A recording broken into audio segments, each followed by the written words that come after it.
Now, democracynow.org, The War and Peace Report. I'm Amy Goodman.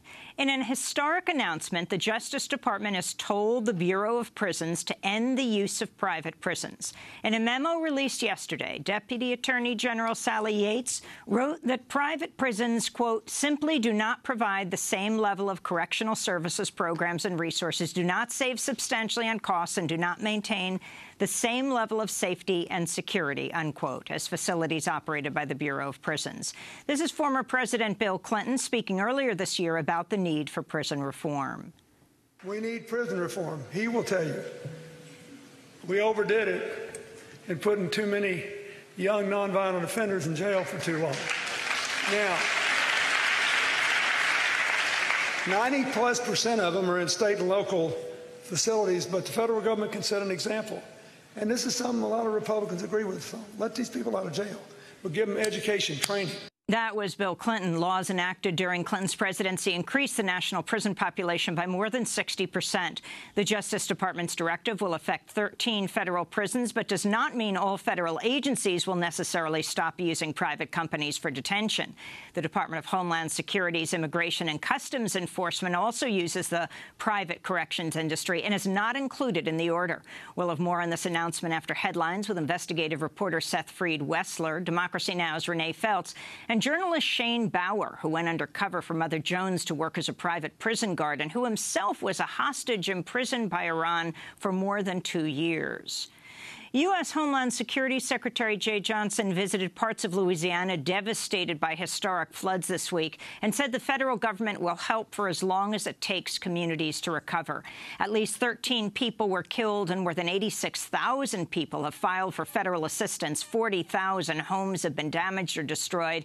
This is Secretary Johnson speaking in Baton Rouge. Our hearts are broken, but our faith is strong. The federal government is here. We have been here. We will be here as long as it takes to help this community recover. Thousands of people have returned to flood-hit homes as waters have receded. On Thursday, about 4,000 people were in shelters. The local paper, The Advocate, has criticized President Obama for continuing his vacation on Martha's Vineyard amidst the historic flooding, comparing his failure to visit the region to President George W. Bush's failure to travel to New Orleans in the wake of Hurricane Katrina in 2005. In the editorial, The Advocate wrote, quote, "We've seen the story before in Louisiana, and we don't deserve a sequel," unquote. Meanwhile, in California, the Blue Cut fire is still raging near Los Angeles. Over the last 2 days, the fire has overtaken 36,000 acres and prompted the evacuation of 80,000 people. So far this year, California fires have killed 8 people and destroyed hundreds of homes. The major thoroughfare, Highway 138, remains closed. In news from the campaign trail, Republican presidential candidate Donald Trump has said he regrets some of the remarks he's made. In recent weeks, Trump has attacked the Khan family, whose son was killed in Iraq, suggested supporters of the Second Amendment shoot Hillary Clinton, and been abandoned by a number of prominent Republicans as a result. This is Donald Trump speaking yesterday in North Carolina. Sometimes, in the heat of debate and speaking on a multitude of issues, you don't choose the right words, or you say the wrong thing. I have done that. And believe it or not, I regret it. And I do regret it, particularly where it may have caused personal pain. The Clinton Foundation will stop accepting international donations if Hillary Clinton is elected president. Critics of Clinton allege the foundation benefited inappropriately from her time as Secretary of State. Former President Bill Clinton said he will also refrain from delivering paid speeches before the November election and will no longer give paid speeches if Hillary Clinton is elected president. Both Clintons have been criticized for their high speaking fees, and a discussion has begun about whether the Clinton Foundation should be closed if Hillary Clinton is elected. The State Department Department has said a plane filled with $400 million in cash for Iran was leveraged to ensure that 5 American prisoners held by Iran were released. Republicans, including Donald Trump, have said the money was a ransom for the prisoners. The money was sent to Iran in January. The Obama administration has said the money was a pre-planned transfer that was part of the landmark nuclear deal and that the negotiations regarding the two issues were separate. But State Department spokesperson John Kirby has now said the money's delivery was held up because of concern Iran would not fulfill its end of the agreement. We were able to conclude multiple strands of diplomacy within a 24-hour period, including implementation of the nuclear deal, the prisoner talks, and the settlement of an outstanding Hague Tribunal claim, which saved American taxpayers potentially billions of dollars. As we said at the time, we deliberately leveraged that moment to finalize these outstanding issues nearly simultaneously. The money has been owed to Iran since the 70s, when the U.S. refused to send weapons Iran had already paid for following the Iranian Revolution.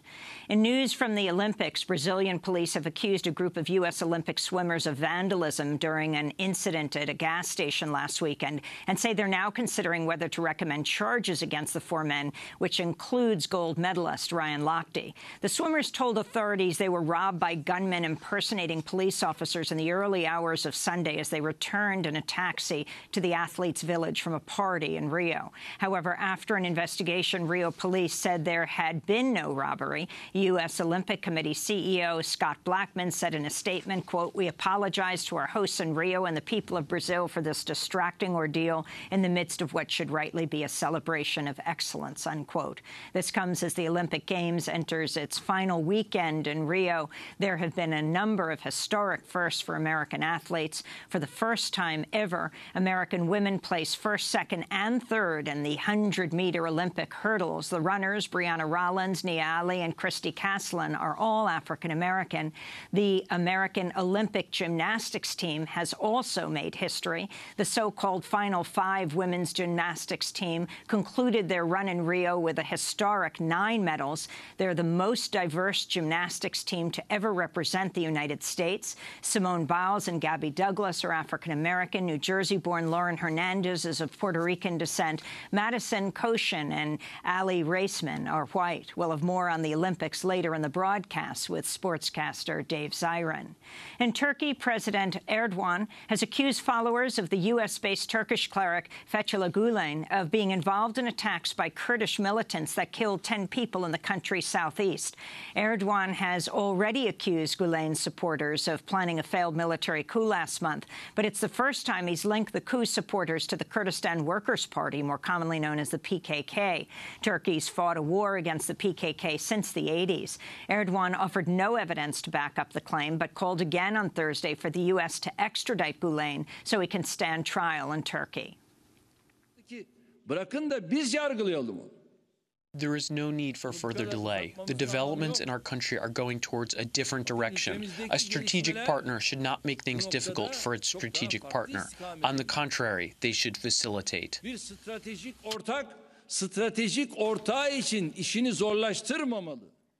That was Turkish President Erdogan. The State Department has said it's considering the extradition request. Gulen lives in Pennsylvania in the Poconos. In Yemen, Doctors Without Borders says it'll withdraw staff from 6 hospitals in the north of the country after an airstrike by the U.S.-backed Saudi coalition hit one of the hospitals, killing 19. The attack Monday was the 4th and deadliest on the group's facilities in Yemen. Doctors Without Borders has said it provided the Saudis coordinates of their hospitals in order to avoid accidental strikes and that they are not satisfied with Saudi claims that the strikes are accidental. The group said local staff will continue to operate the hospitals. This is Doctors Without Borders legal director, François Bouchette-Saulnier. But it is devastating for the civilian, for the medical personnel, and for our ability to maintain medical capacity in countries that are affected by the war. And if civilians cannot be treated, they have no other choice than flee. And no one wants to receive refugees, but still hospitals are bombed when they are full of, maternal and child care. It's a real nightmare. In news from Syria, a viral image of a 5-year-old boy who survived a Syrian government airstrike is once more drawing international attention to the plight of civilians there. The photo shows the boy, Omran Daknish, caked in dust and blood. He sits alone in the back of an ambulance, staring directly ahead in shock. The boy lives in Aleppo, where the Syrian government and rebels are involved in a fierce battle for control of Syria's largest city. Some have pointed out that last year, a picture of a dead 2-year-old Syrian boy on a Turkish beach garnered widespread attention and outrage, but did not result in any changes. Alan Kurdi died while trying to cross the Mediterranean Sea with his family, but the number of deaths of refugees on the Mediterranean this year has increased significantly from last year. In Mexico, the country's National Human Rights Commission has said federal police killed at least 22 people on a ranch last year before moving the bodies and planting guns to support the official account that the deaths happened in a gun battle. One police officer was killed in the confrontation which took place in the state of Michoacan. Federal police have been implicated in other mass killings in the past 2 years. The government said the dead were suspected members of a drug cartel. The commission said officers also tortured at least 2 suspects. In Los Angeles, videos emerged of police choking 56-year-old African-American man Vachel Howard shortly before he died.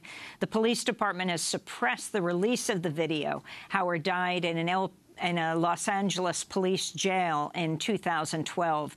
The video shows the grandfather of 7 handcuffed to a bench after having been strip searched. Howard was arrested on suspicion of driving while intoxicated.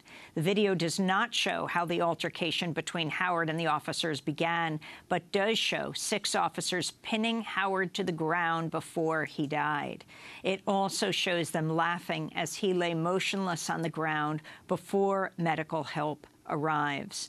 A coroner listed 3 causes of death for Howard: cocaine intoxication, heart disease, and the chokehold used by Officer Juan Romero. Romero was suspended for 22 days, but prosecutors decided not to press charges against him. In 2015, the city of Los Angeles agreed to pay Howard's family nearly $3 million to settle a wrongful death claim. In media news, the digital outlet Gawker will shut down next week. Gawker was ordered to pay $140 million in a lawsuit for publishing a sex tape of wrestler Hulk Hogan. Hogan's lawsuit was financially backed by Silicon Valley billionaire Peter Thiel, who was outed as gay by now-defunct Gawker blog. And in North Dakota, indigenous activists gathered in the capital Bismarck Thursday to protest the proposed $3.8 billion Dakota Access Pipeline, which they say would threaten to contaminate the Missouri River. The activists also responded to recent claims by Morton County Sheriff Kyle Kirchmeier that there have been reports of weapons at Sacred Stone Spirit Camp.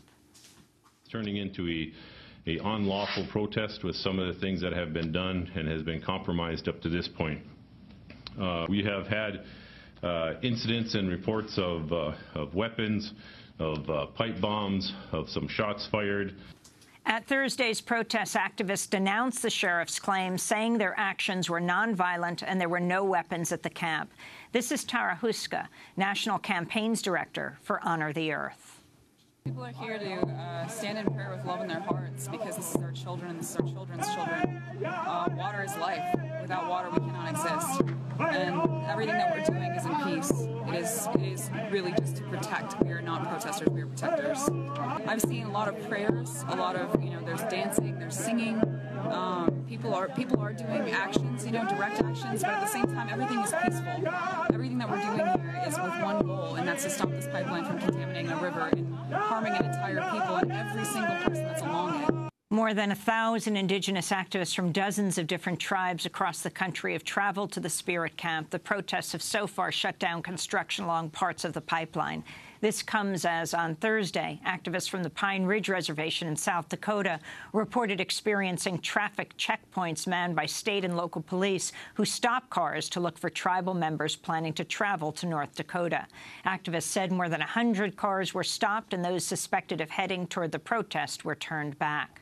To see our interview with Indigenous leaders Winona LaDuke and Joy Braun, go to democracynow.org. And those are some of the headlines. This is Democracy Now!, democracynow.org. The War and Peace Report. I'm Amy Goodman. And I'm Juan Gonzalez. Welcome to all of our listeners.